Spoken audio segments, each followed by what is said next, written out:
अस्सलामुअलैकुम वरहमतुल्लाहि ताला वबरकात।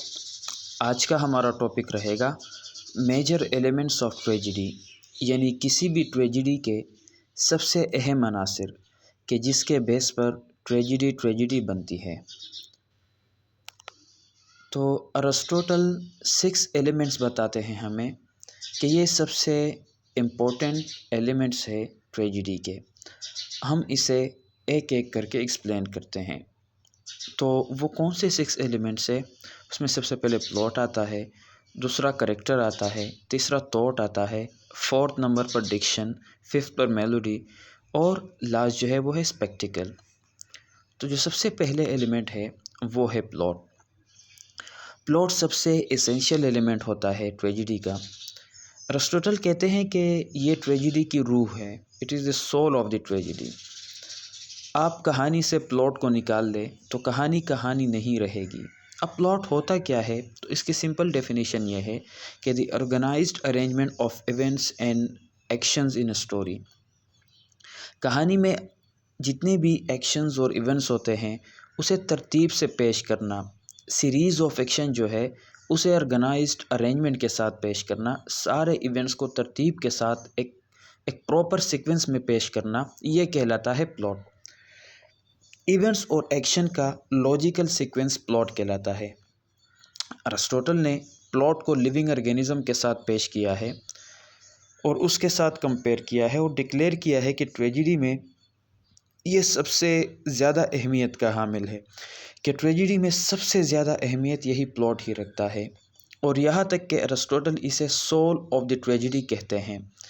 अरिस्टोटल बहुत ही एक और अहम बात यह भी करते हैं कि ट्रेजिडी का असल फोकस कैरेक्टर पर नहीं बल्कि एक्शंस पर होता है, क्योंकि ड्रामा असल में ह्यूमन एक्शन की इमिटेशन करता है, ठीक है। इसलिए अगर एक्शन की अरेंजमेंट ठीक ना हो तो स्टोरी अपना असर वो खो देती है। लिहाजा एक्शन को जो है वो अरेंजमेंट और लॉजिकल सीक्वेंस में होनी चाहिए और यही प्लॉट कहलाता है। प्लॉट स्टेज पर सीधा नज़र नहीं आता, ऑडियंस प्लॉट को डायरेक्टली नहीं देखते, वो सिर्फ कैरेक्टर्स और उनके एक्शंस को देखती है। उन एक्शन के ज़रिए प्लॉट की स्ट्रक्चर समझ आती है उनको। इसलिए प्लॉट को एक इनविजिबल सोल से भी कंपेयर किया जाता है। जिस तरह इंसान अपनी रूह की वजह से ज़िंदा होता है, इसी तरह ट्रेजिडी अपने प्लॉट की वजह से ज़िंदा होती है। अरिस्टोटल ने पोइटिक्स के कई चैप्टर्स में प्लॉट की इम्पोर्टेंस पर जोर दिया और कहा कि ड्रामाटिस्ट का अहम काम ये होता है कि एक्शन को अरेंज करे, इसने सिर्फ करेक्टर को दिखाना नहीं होता। चूँकि अरिस्टोटल सोफोक्लिस से बहुत ही ज़्यादा इम्प्रेस है, इस वजह से वो कहते हैं कि सोफोक्लिस ने अपनी ट्रेजिडीज़ में प्लॉट का बहुत ही बेहतरीन इस्तेमाल किया है। अब अगर कंपैरेटिवली देखा जाए तो विलियम शेक्सपियर प्लॉट को इतनी इम्पोर्टेंस नहीं देते, लेकिन उसी के कंटेम्प्रेरी राइटर और ड्रामाटिस्ट बेन जॉनसन जो है उन्होंने प्लॉट को ड्रामे का सोल कहा। जैसे अरिस्टोटल ड्रामे को प्लॉट को ड्रामे का सोल कहते हैं, इस तरह बेन जॉनसन का भी यही बिलीफ था। इसी तरह अगर जॉन ड्राइडन को देखें जो कि रिस्टोरेशन एज के सबसे इम्पोर्टेंट राइटर है, सबसे बड़े राइटर थे, उनका भी ये बिलीफ था कि ड्रामा जो है ना दरअसल ह्यूमन नेचर की लिविंग इमेज है। इसलिए उसने प्लॉट के मुकाबले कैरेक्टर्स को ज़्यादा इम्पोर्टेंट दी, लेकिन साथ साथ इसने यूनिटी के कॉन्सेप्ट को इम्पोर्टेंट ज़रूर दी है। यूनिटी का मतलब unity of time plus unity of place, unity of actions. अब क्वालिटीज़ ऑफ गुड प्लॉट क्या होती है? अरस्तू मज़ीद ये कहते हैं कि प्लॉट ना ही ज़्यादा लंबा होना चाहिए और ना ही बहुत शॉर्ट, इसकी लेंथ दरमियानी होनी चाहिए और एक अच्छा प्लॉट हमेशा अपने आप में कंप्लीट होता है। यानी यहाँ पर अरस्तू यहाँ पर ये इस्टेब्लिश करना चाहते हैं कि प्लॉट की बाकायदा बिगिनिंग होगी, उसका मिडल होगा और उसका एंड होना चाहिए। इवेंट की बिल्कुल लॉजिकली सीक्वेंस होनी चाहिए। अगर किसी एक भी इवेंट को निकाला जाए तो उसकी वजह से पूरी कहानी, पूरी ट्रेजेडी पर उसका असर होगा। इस एक इवेंट की वजह से आने वाले इवेंट जो है वो समझ में नहीं आएंगे, ठीक है। तो ये क्या है, उसके साथ एक लिंक होते हैं सारे इवेंट, ठीक है, एक दूसरे के साथ। अगर एक भी इवेंट को हम निकालें तो अगले वाला इवेंट जो है वो हमें समझ में नहीं आएगा। तो प्लॉट हम सिंपली कहानी को कहते हैं, स्ट्रक्चर को कहते हैं कि स्टोरी और एक्शन अच्छे होने चाहिए, क्योंकि प्लॉट बाकी सारे एलिमेंट्स को बांध कर रखता है। बिगिनिंग, मिडल और एंड में से कहीं भी प्लॉट ढीला रहा तो उससे सारी ट्रेजेडी डिस्ट्रॉय हो सकती है। वो अच्छा प्लॉट जो है वो ट्रेजेडी का अच्छा प्लॉट नहीं कहलाएगा। नेक्स्ट एरिस्टोटल हमें 4 डिफरेंट टाइप्स ऑफ प्लॉट के बारे में बताते हैं। तो वो कौन कौन से हैं? ऑर्गेनिक प्लॉट है, इनऑर्गेनिक प्लॉट है, सिंपल प्लॉट है और कॉम्प्लेक्स प्लॉट है। तो सबसे पहले हम आते हैं ऑर्गेनिक प्लॉट की तरफ। ऑर्गेनिक प्लॉट वो प्लॉट होता है जिसमें तमाम इवेंट्स आपस में स्ट्रांगली कनेक्टेड होते हैं। अरिस्टोटल के मुताबिक एक अच्छी ट्रेजेडी का स्ट्रक्चर ऑर्गेनिक होना चाहिए। ऑर्गेनिक प्लॉट का मतलब है कि ऐसा प्लॉट जो जिंदा जिस्म की तरह ग्रो करे। ऑर्गेनिक प्लॉट में कोई भी सीन बेकार नहीं होता, कोई भी इवेंट एक्सीडेंशियल नहीं होता। हर सीन में एक्शन को सपोर्ट करता है, हर सीन एक्शन को सपोर्ट करता है, हर इवेंट पिछले इवेंट की वजह से होता है। अगर कोई इंसिडेंट रिमूव कर दिया जाए तो पूरी स्टोरी का स्ट्रक्चर जो है उसे टूट जाता है। सेकेंड टाइप है इनऑर्गेनिक प्लॉट। इसे एपिसोडिक प्लॉट भी कहा जाता है और अरिस्टोटल के मुताबिक ये सबसे बदतरीन प्लॉट है। कौन सा प्लॉट? इनऑर्गेनिक प्लॉट, जिसको हम एपिसोडिक प्लॉट भी कहते हैं। इनऑर्गेनिक प्लॉट ऑपोजिट होता है ऑर्गेनिक प्लॉट का। इसमें इवेंट्स या तो वीकली कनेक्टेड होते हैं या फिर बिल्कुल कनेक्टेड ही नहीं होते। इसमें सीन्स रैंडम जो है वो लगते हैं और कई दफ़ा अननेसेसरी होते हैं। अरिस्टोटल के मुताबिक ऐसे प्लॉट्स वीक होते हैं क्योंकि इनमें यूनिटी भी नहीं होती। अगर कोई सीन हटा दिया जाए और तो स्टोरी पर कोई फ़र्क भी ना पड़े तो इसका मतलब यह है कि प्लॉट प्रॉपरली कंस्ट्रक्टेड नहीं है। इनऑर्गेनिक प्लॉट को एपिसोडिक प्लॉट भी कहा जाता है और अरिस्टोटल के मुताबिक कि बैड पोइट्स क्या करते हैं, वो अक्सर एपिसोडिक प्लॉट बनाते हैं क्योंकि उन्हें यूनिफाइड प्लॉट बनाना नहीं आता। कुछ रोमांटिक प्लेज और हिस्टोरिकल ड्रामाज में एक्शन कई इवेंट सिर्फ इस वजह से दिखाए जाते हैं क्योंकि वो हिस्ट्री में हुए होते हैं, न कि इसलिए कि वो एक यूनिफाइड एक्शन बनाते हैं। इसलिए इनऑर्गेनिक प्लॉट में यूनिटी नहीं होती, लॉजिकल प्रोग्रेशन वीक होता है, स्ट्रक्चर में हार्मनी नहीं होती। तो ये सबसे बैड प्लॉट कहलाता है अकॉर्डिंग टू अरिस्टोटल। नेक्स्ट है सिंपल प्लॉट। अब सिंपल प्लॉट में स्टोरी सीधी तरह बिगिनिंग से एंड तक चलती है बिना किसी परिपेशिया और इग्नोरेशंस के। इवेंट्स लॉजिकल होते हैं लेकिन कोई सडन ट्विस्ट या शॉकिंग डिस्कवरी उसमें नहीं होती। तो ये इस तरह का प्लॉट होता है कि जिसमें रिवर्सल ऑफ फॉर्चून और रिकग्निशन ऑफ ट्रुथ नहीं होता। स्टोरी बिल्कुल स्ट्रेट फॉरवर्ड चलती है स्टार्ट से एंड तक। हीरो सफरिंग ज़रूर फेस करता है लेकिन ट्रेजेडी का इफेक्ट ड्रामेटिक ट्विस्ट से नहीं होता बल्कि सफरिंग से पैदा होता है। अब ये समझना ज़रूरी है कि सिंपल का मतलब हिरगिज़ ये नहीं कि वो वीक है। सिंपल भी पावरफुल हो सकता है लेकिन इसमें टेक्निकल कॉम्प्लेक्सिटी कम होती है। लास्ट टाइप ऑफ प्लॉट है वो है कॉम्प्लेक्स प्लॉट। अरिस्टोटल के मुताबिक कॉम्प्लेक्स प्लॉट जो है वो सुपीरियर है सिंपल प्लॉट से, ठीक है। यानी अभी जो हमने सिंपल प्लॉट डिस्कस किया उससे कॉम्प्लेक्स प्लॉट जो है वो सुपीरियर है। किन के मुताबिक? अरिस्टोटल के मुताबिक। अब कॉम्प्लेक्स प्लॉट में क्या होता है कि कॉम्प्लेक्स प्लॉट में पेरिपेशिया भी होता है यानी रिवर्सल ऑफ फॉर्चून भी, और इग्नोरेशंस यानी रिकग्निशन ऑफ ट्रूथ दोनों होते हैं। पेरिपेशिया और इग्नोरेशंस स्ट्रॉन्ग इमोशनल इम्पैक्ट देते हैं और ऑडियंस में पिटी और फियर पैदा करते हैं। कॉम्प्लेक्स प्लॉट में हीरो की सिचुएशन सडनली चेंज हो जाती है और उसे क्रिटिकल मोमेंट पर सच्चाई का, रियलिटी का पता चल जाता है। अरिस्टोटल के मुताबिक एडिपस रेक्स जो है वो एक बेस्ट एग्जांपल है कॉम्प्लेक्स प्लॉट की। इसमें पेरिपेशिया भी है और इग्नोरेशंस दोनों मौजूद है, ठीक है। अब ट्रेजेडी का दूसरा जो एलिमेंट है वो है कैरेक्टर। प्लॉट की इम्पोर्टेंट जो है वो अरिस्टोटल के अकॉर्डिंग बहुत ज़्यादा है और कैरेक्टर जो है वो सेकेंडरी इम्पोर्टेंट रखते हैं। अरिस्टोटल के अकॉर्डिंग कैरेक्टर किस तरह होना चाहिए? वो ट्रू टू नेचर होना चाहिए, ट्रू टू लाइफ होना चाहिए। कैरेक्टर में गुडनेस, ट्रूथ, अप्रोप्रिएटनेस होनी चाहिए। अपने बिहेवियर में इसे एक बहुत ही इम्पोर्टेंट चीज़ कैरी करनी होती है और वो है कंसिस्टेंसी यानी कि मुस्तकिल मिजाजी। अब ड्रामे में कैरेक्टर का रोल क्या होता है? तो कैरेक्टर असल में ड्रामाटिस्ट के एजेंट्स या माउथ पीस होते हैं। यानी ड्रामाटिस्ट जो है अपने आइडियाज़ और थॉट्स को कैरेक्टर के ज़रिए एक्सप्रेस करता है। करेक्टर को ख़ास इवेंट्स के लिए सेलेक्ट किया जाता है क्योंकि एक ही करेक्टर तमाम इवेंट्स परफॉर्म नहीं कर सकते, लिहाजा मुख्तलिफ करेक्टर्स को सिलेक्ट किया जाता है।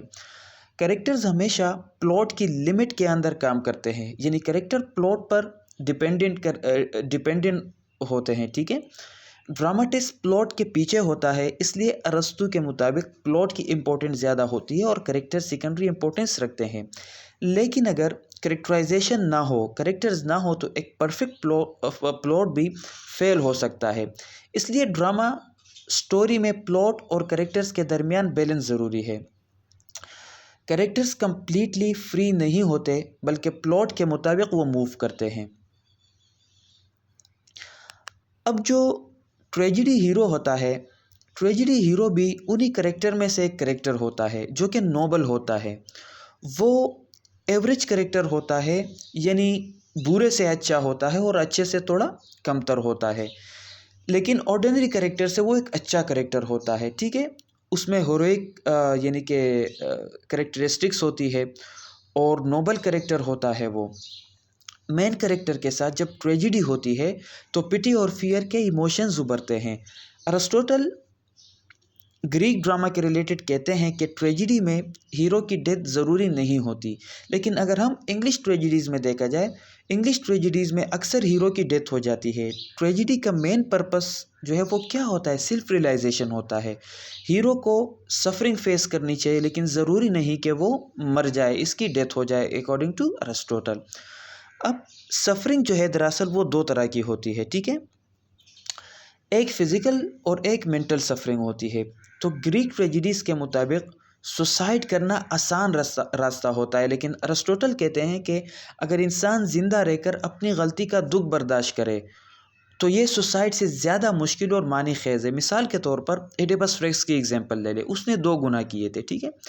सबसे पहले अपने बाप का कत्ल, और दूसरा गुनाह क्या किया कि अपनी माँ से उसने शादी की। जब उसे सच्चाई का पता चला तो उसने सुसाइड नहीं किया, बल्कि मेंटल सफरेंस का रास्ता जो है ना उसने इख्तियार किया, और यही एरिस्टोटल के अकॉर्डिंग सबसे बेस्ट वे है। तो देखो, अगर करेक्टर ना हो तो एक्शन पॉसिबल नहीं होता, लेकिन क्योंकि करेक्टर प्लॉट के अंडर काम करते हैं, इसलिए प्लॉट और करेक्टर्स दोनों को इम्पोर्टेंट मिलती है। कुछ राइटर जो है वो प्लॉट को ज़्यादा इम्पोर्टेंस देते हैं, कुछ करेक्टराइजेशन को। मिसाल के तौर पर अगर हम एडिपस रेक्स की एग्जांपल ले लें तो वहाँ पर आपको प्लॉट जो है वो डोमिनेंट नज़र आएगा। डॉक्टर फोस्टस को अगर देख ले, वहाँ पर करेक्टराइजेशन आपको डोमिनेंट नज़र आएगी। वेडिंग फॉर गोडोट को अगर देखा जाए तो उसमें प्लॉट वीक है लेकिन करेक्टर स्ट्रॉन्ग है। जी.बी. शाह का प्ले मैन एंड सुपरमैन अगर देख ले तो उसमें प्लॉट और करेक्टर्स दोनों स्ट्रॉन्ग है। इसी तरह कैंडिडा की एग्जांपल ले ले, उसमें भी प्लॉट और करेक्टर दोनों इंपॉर्टेंट हैं। इसलिए करेक्टर जो है वो ड्रामाटिस्ट के एजेंट्स और माउथ पीस होते हैं, लेकिन ड्रामाटिस्ट भी करेक्टर पर डिपेंडेंट होता है, ठीक है। अगर करेक्टर स्ट्रॉन्ग ना हो तो ड्रामा कमज़ोर हो जाता है, इसलिए ड्रामाटिस्ट को प्लॉट और करेक्टराइजेशन दोनों पर फोकस करना पड़ता है। अगर करेक्टराइजेशन वीक हो तो बेस्ट प्लॉट भी फेल हो सकता है, इसलिए करेक्टर्स की इम्पोर्टेंट इग्नोर हम नहीं कर सकते, उनको इग्नोर नहीं की जा सकती। तो हम कह सकते हैं कि प्लॉट ड्रामा की सोल और करेक्टर जो है ड्रामा की बॉडी होती है, ठीक है। अब नंबर 3 पर है डिक्शन। डिक्शन हम कहते हैं सिलेक्शन ऑफ वर्ड्स को, यानी लफ्ज़ों का चुनाव, way of writing, style of writing. Writers किन लफ्ज़ों और जुमलों का यूज़ करेगा जब वो अपने मैसेज को ऑडियंस तक पहुंचाएगा। ट्रेजिडी में डिक्शन ही मीडियम ऑफ इमिटेशन है। अरिस्टोटल के मुताबिक पोइट्री लिखते वक्त लैंग्वेज फिगरेटिव होनी चाहिए, फिगर ऑफ स्पीच का यूज़ होना चाहिए ताकि लैंग्वेज सिंबॉलिक और डीप हो, इसमें गहराई हो। जबकि प्रोज लिखते वक्त डेली लाइफ की लैंग्वेज यूज़ करनी चाहिए, यानी सिंपल और स्ट्रेट फॉरवर्ड लैंग्वेज। ड्रामे में डिक्शन मुख्तलिफ फॉर्म में नज़र आती है, जैसे मेटाफर्स, पोइटिक लैंग्वेज, डायलॉग्स वगैरह। ट्रेजिडी की लैंग्वेज आर्टिस्टिक होनी चाहिए ताकि ड्रामे का इमोशनल ड्रामेटिक इफेक्ट स्ट्रॉन्ग हो उससे। नंबर 4 पर है थॉट, एक ऐसी सोच जिसकी बुनियाद पर ट्रेजिडी के फाउंडेशन को कायम किया जाता है, उसको हम थॉट कहते हैं। कैरेक्टर्स किसी सिचुएशन पर अपनी सोच, आर्गूमेंट्स, ओपिनियन बयान करते हैं तो उसे ट्रेजिडी का थॉट कहा जाता है। अरिस्टोटल के मुताबिक थॉट का ताल्लुक इंटेलेक्चुअल एस्पेक्ट्स ऑफ ड्रामा से होता है। इसका मतलब यह है कि ड्रामे में कैरेक्टर सिर्फ एक्शन नहीं करते बल्कि अपनी सोच और रीजनिंग भी ऑडियंस के सामने रखते हैं। इसके ज़रिए राइटर्स अपने थीम्स, फिलॉसफी और मोरल व्यू पॉइंट्स जो है वो उसको प्रेजेंट करता है। किस चीज़ के ज़रिए? थॉट के ज़रिए। ड्रामे में थॉट अक्सर स्पीचेस, डिबेट्स और डिस्कशन के ज़रिए सामने आता है। ठीक है, यह करेक्टर्स किसी मसले पर अपना पॉइंट ऑफ व्यू देते हैं, किसी बात को प्रूव करने की कोशिश करते हैं या ऑडियंस को किसी आइडिया पर सोचने पर मजबूर करते हैं। नंबर 5 पर है म्यूज़िक, जिसको हम मेलोडी भी कहते हैं। अब ग्रुप ऑफ सिंगर्स होता है जिसको कोरस कहा जाता है, ये उनके रिलेटेड है। अब कोरस का होना बहुत ही इम्पोर्टेंट है। ये ग्रुप जो है क्या करता है, ट्रेजिडी में गाना गाते हैं और म्यूज़िक के ज़रिए इमोशंस को एक्सप्रेस करते हैं। ये ग्रुप कहानी का बैकग्राउंड बताते हैं, ट्रेजिडी पर कमेंट्री करता है, ऑडियंस को गाइड करता है और कभी कभी डांस भी करता है। ठीक है, लास्ट है स्पेक्टिकल। स्पेक्टिकल हम किसे कहते हैं? ये स्टेज की जो डेकोरेशन होती है उसके रिलेटेड है। ठीक है, स्टेज की डेकोरेशन, कस्ट्यूम्स, इस तरह सीन्स या सीनरी, लाइटिंग, एक्शंस और मोमेंट जो ऑडियंस देख सकती है, इन सब को हम कहते हैं स्पेक्टिकल्स। अब ये ड्रामा को विजुअली अट्रैक्टिव और इम्प्रेसिव बनाता है। ये चीज़ें ऑडियंस को खींचती है, अट्रैक्ट करती है और उनका फोकस फिर ड्रामे पर होता है। ठीक है, जब हम एक्शन के साथ साथ विजुअल चीज़ें पेश करते हैं तो ऑडियंस की जो अट्रैक्शन है, अटेंशन है, वो सारी की सारी फिर ड्रामे और स्टेज पर होती है। स्पेक्टिकल्स जो है ऑडियंस को इमोशनली अपने साथ अटैच कराता है। तो इस प्रैक्टिकल सजावट को कहते हैं कि किस तरह से थिएटर को डेकोरेट करना है और उसके क्या थीम्स होने चाहिए। ये सब लीस्ट इम्पोर्टेंट रखता है एरिस्टोटल के मुताबिक। तो ये सारा कुछ था एलिमेंट्स ऑफ ट्रेजेडी के रिलेटेड।